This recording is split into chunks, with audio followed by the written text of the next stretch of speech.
My name's Amber, and I've got a story to tell you. I was married for years to Jake. We had a son, Tommy, who'd finished college and was working some office job downtown. He'd moved out a while back, renting his own place. Jake and I both worked at Steinman Financials. I was the deputy chief accountant, and he was in the finance department. Before we got hitched, we signed a prenup. It said if we ever split, whoever's name was on the property kept it, and we'd split the cash down the middle. Seemed fair at the time. We bought an apartment first, put it in my name. Then we got a house, put that in Jake's. We each had our own car. I always did the shopping for furniture and stuff. Jake hated it, even online shopping. So I kept all the receipts, being an accountant and all. Never knew when they might come in handy. Lately, Jake had been obsessing over our retirement. He'd spend hours poring over financial news, muttering about inflation and the rising cost of living. "Have you seen gas prices lately?" he'd grumble over breakfast. "And don't even get me started on groceries. How are we supposed to retire comfortably at this rate?" I'd try to reassure him, but he was like a dog with a bone.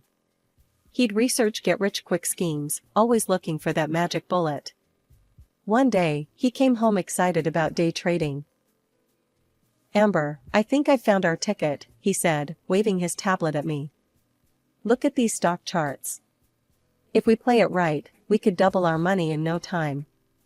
I shook my head. "Jake, that's too risky. We can't gamble with our savings." He sulked for days after that, but I stood firm. We needed stability, not high-risk ventures. One evening, Jake suggested we take a walk. The air was crisp, and the streets were quiet. As we strolled, he started talking about retirement again. "You know, Amber," he said, his voice low and conspiratorial, "there's a way we could make a few $100,000 easy. Set ourselves up for a cushy retirement." I raised an eyebrow. "Oh yeah?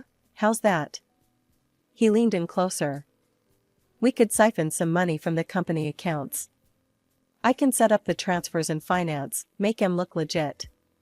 You just need to push them through in accounting." I stopped dead in my tracks. "Are you serious right now? That's theft, Jake. We could go to jail." He held up his hands, laughing suddenly. "Whoa, calm down. I was just joking. Testing your honesty, you know?"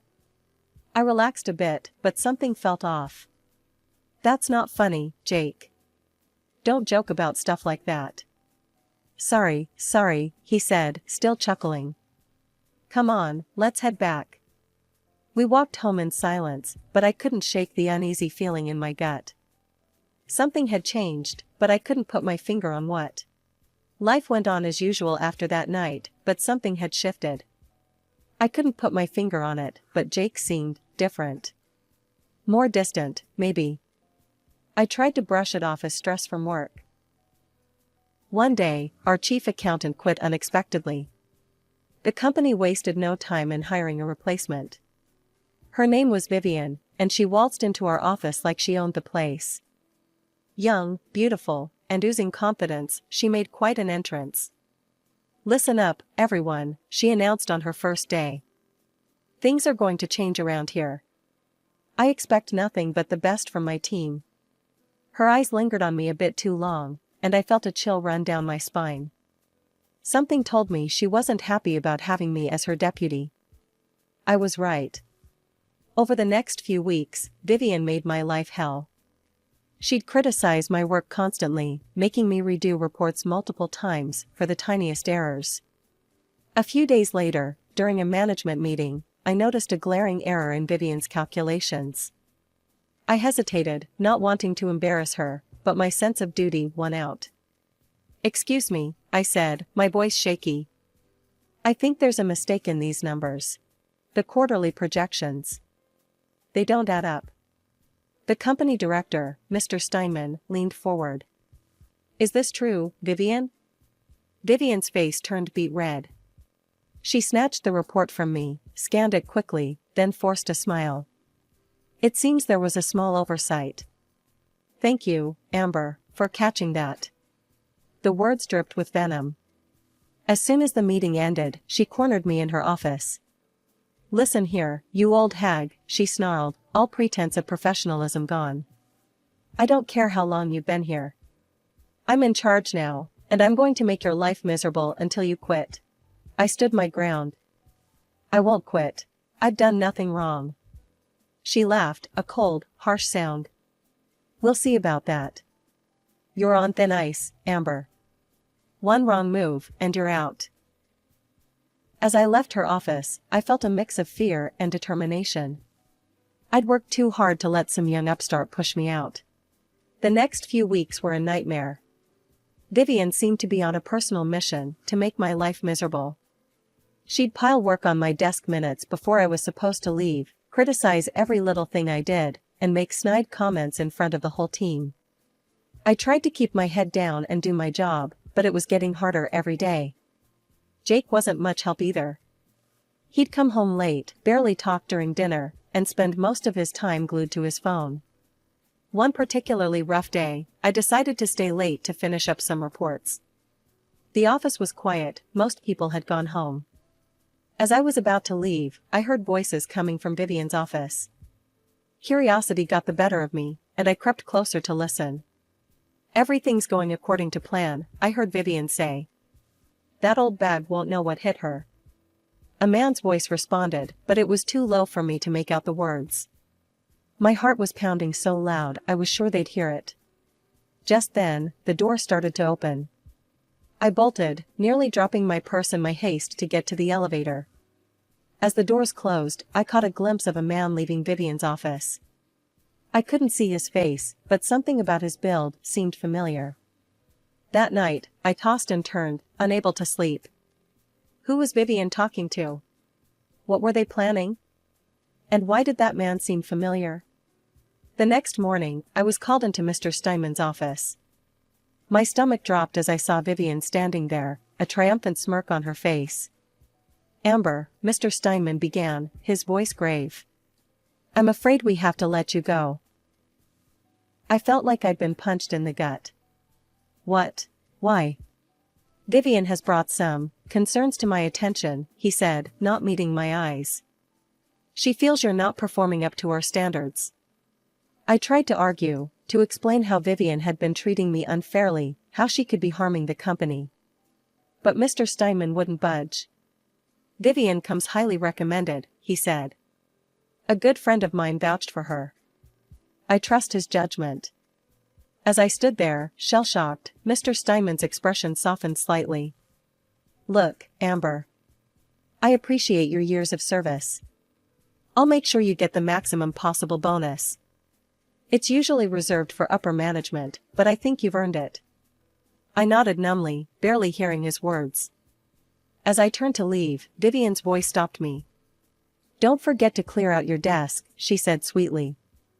"We wouldn't want you to leave anything important behind." I looked at her, really looked at her, and saw the malice behind her perfect smile. In that moment, I knew this was personal. But why? What had I ever done to her? When I got home, the house was empty.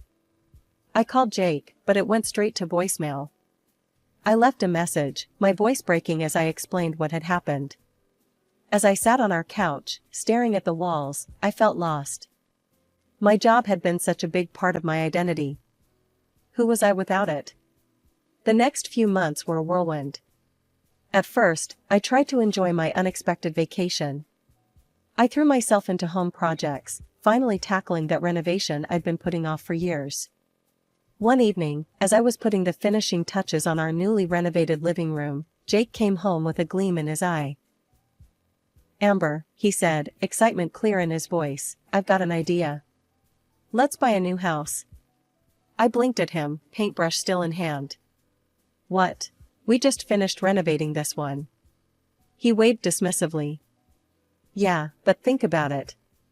With all the work you've done, we could sell this place for a fortune. Add in a bit more cash, and we could get a real luxury home. There's one for sale just a few blocks over, it's got a pool and everything." I hesitated. "I don't know, Jake. We've put so much work into this place." "Come on, Amber," he pressed. I've already got a buyer lined up for this house. All we need to do is sell your apartment, you know, the one we've been renting out. And we'll have more than enough. Something about his eagerness set off alarm bells in my head. But I pushed the feeling aside. This was Jake, my husband. If I couldn't trust him, who could I trust? Okay, I said finally. Let's do it. The next few weeks were a blur of real estate agents, paperwork, and packing. I sold my apartment, putting the money into our joint account as Jake suggested. It felt strange, letting go of a place that had been mine for so long, but Jake's enthusiasm was infectious. The day before we were set to move, Jake came home early. Hey, honey, he called out. I need you to do me a favor. Can you give the place a real deep clean? I'm bringing someone over tonight to see the house. I spent the day scrubbing and polishing, making sure every surface gleamed. By evening, I was exhausted but satisfied. The house looked better than it ever had. As I heard a car pull up outside, I smoothed down my hair and straightened my clothes. Time to make a good impression on our buyer. The front door opened, and I plastered on my best smile. But as Jake walked in, followed by his guest, my smile froze on my face. It was Vivian.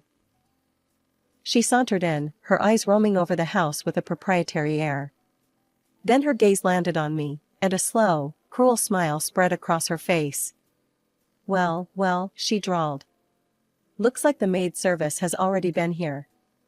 I stood there, stunned, as she turned to Jake. You were right, darling. It's perfect. Darling? I looked at Jake, praying for some kind of explanation. But the look on his face told me everything I needed to know. Amber, he said, his voice cold and unfamiliar. I want a divorce. The room spun around me as I tried to process Jake's words. Divorce? And with Vivian? What's going on? I managed to choke out. Jake's face was set in a hard line. It's simple, Amber. I love Vivian. We want to be together. Vivian draped herself over Jake, her eyes gleaming with triumph. That's right, honey. I'm not just taking your job. I'm taking your husband too. I felt like I was in some kind of twisted nightmare. How long? I whispered. Jake at least had the decency to look uncomfortable. A while, he admitted. But that's not important now. What's important is that we part ways, amicably. I laughed, a harsh, bitter sound. Amicably?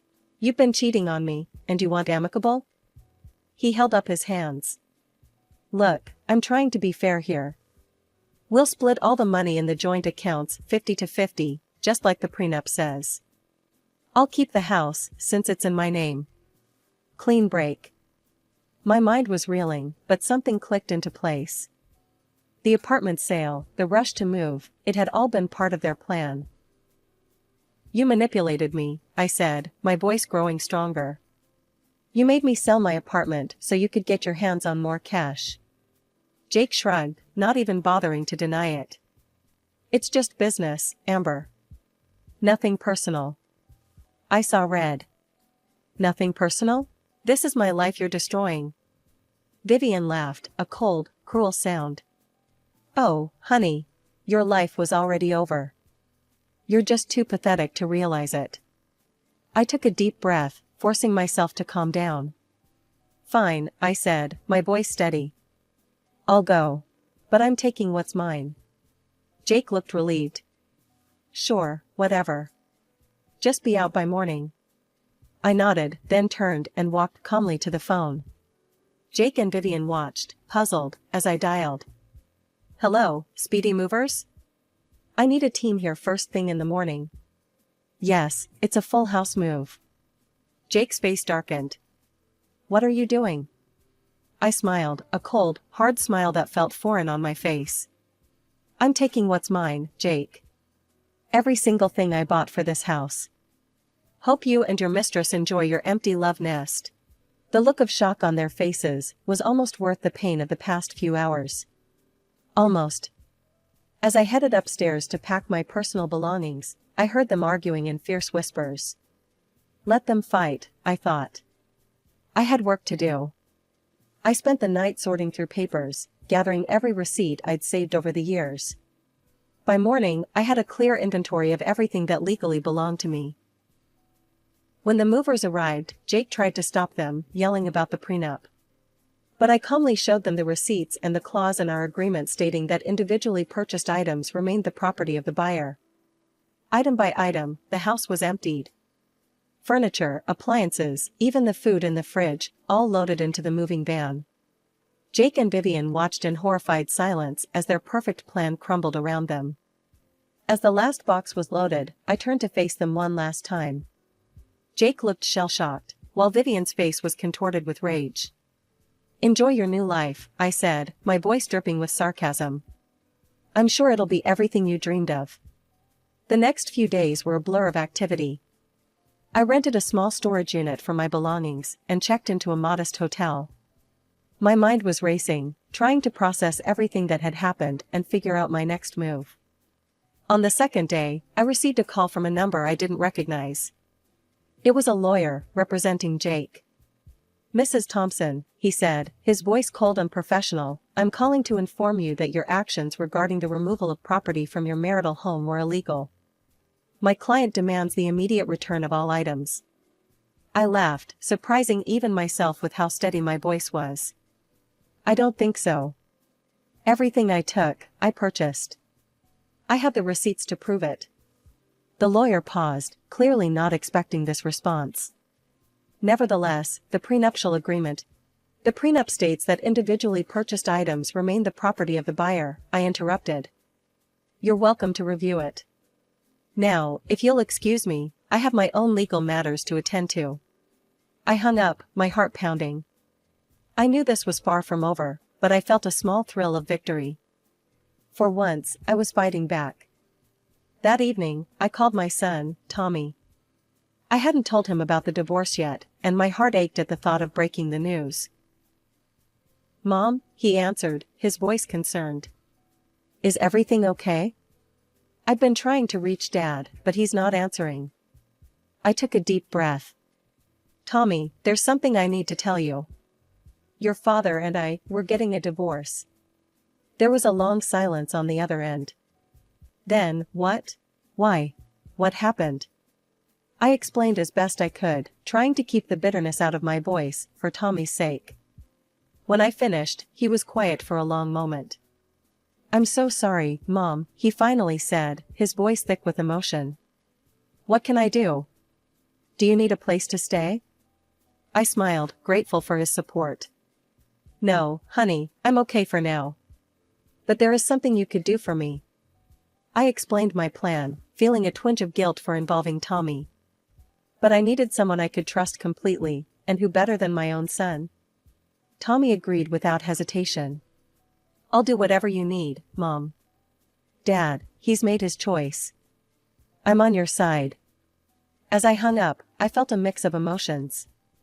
Sadness for the family we once were, anger at Jake's betrayal, but also a fierce determination. I had been knocked down, but I wasn't out. Not by a long shot. I pulled out a notebook and began to write, outlining my plan. Jake and Vivian thought they had won, but they had no idea what was coming. I was going to take back everything they had stolen from me, my job, my dignity, and my future. The next few weeks were a whirlwind of activity. Tommy, true to his word, moved back into Jake's house, claiming he wanted to support his father during this difficult time. Jake, caught off guard by this unexpected show of filial loyalty, welcomed him with open arms. Little did Jake know that Tommy was my eyes and ears inside the house. Every night, we'd talk on the phone, and he'd fill me in on what he'd discovered. "Mom, you won't believe this," Tommy whispered one night. "I managed to get into Dad's computer. There are emails between him and Vivian, going back months. They've been planning this for a long time." My heart clenched, but I pushed the pain aside.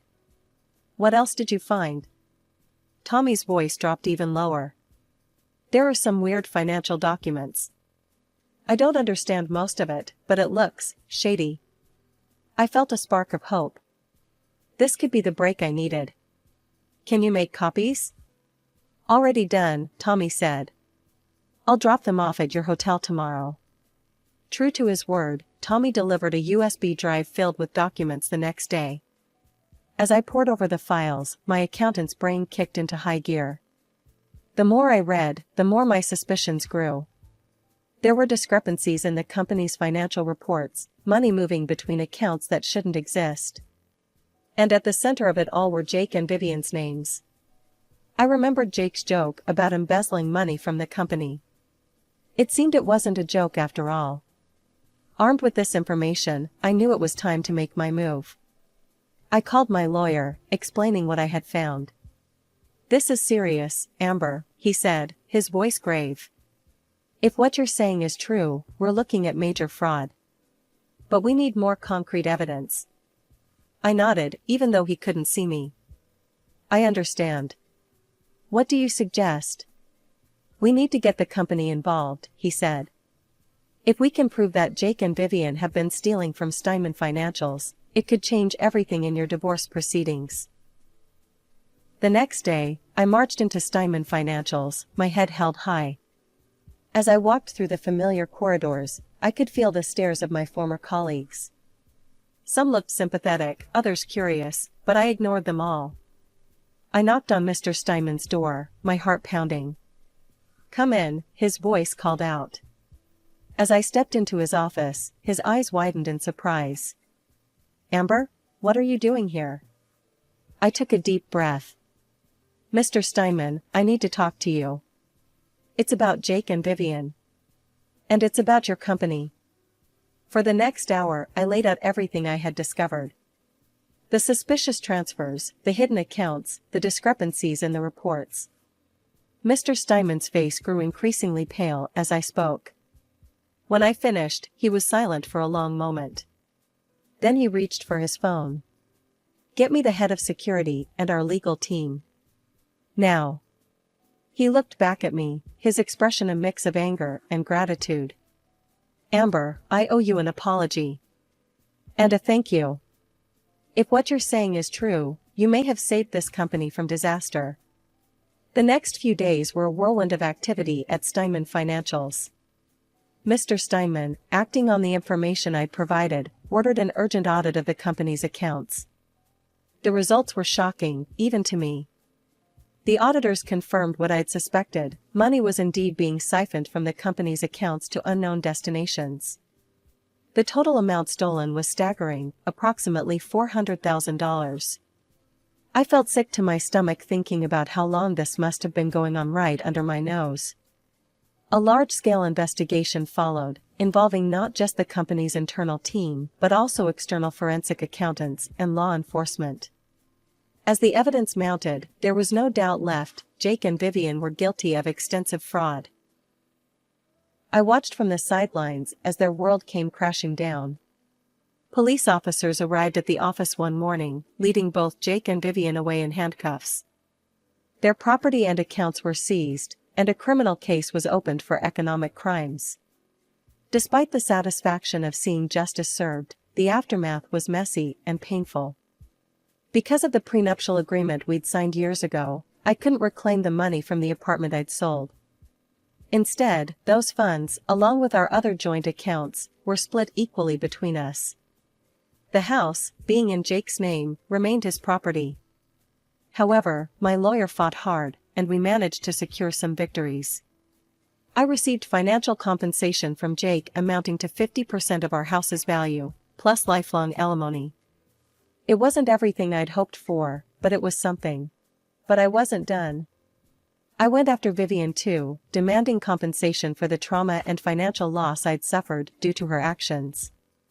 The court sided with me, ordering her to pay over $35,000 in damages. In the end, Jake and Vivian received suspended sentences for their fraud. All their property was confiscated, leaving them deep in debt.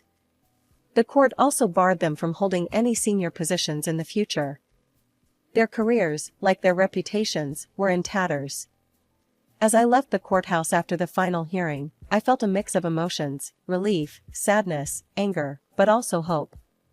The past few months had been a nightmare, but I'd come through it stronger than ever. I'd uncovered a major fraud, reclaimed my reputation, and secured my financial future. With a substantial amount of money in my bank account, I decided it was time for a fresh start. After weeks of searching, I found the perfect place, a small house with a cozy garden on the outskirts of town.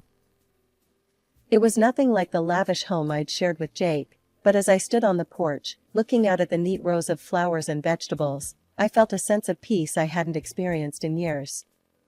I threw myself into renovating the house, making it truly mine. I painted the walls in warm, cheerful colors, installed bookshelves for my growing collection, and set up a small home office overlooking the garden. Tommy visited often, helping me with the heavier work and just keeping me company. One evening, as we sat on the porch swing I'd installed, sipping lemonade, he turned to me with a smile. "You know, Mom, I'm really proud of you," he said. "After everything that happened, look at you now. You're amazing." I felt my eyes well up with tears. "Thank you, honey. That means more to me than you know." As I settled into my new life, I received an unexpected call from Mr. Steinman. "Amber," he said, his voice warm. "I hope you're doing well. I have a proposition for you." It turned out that after the dust had settled from the fraud scandal, Steinman Financials was in need of a new chief accountant. And they wanted me.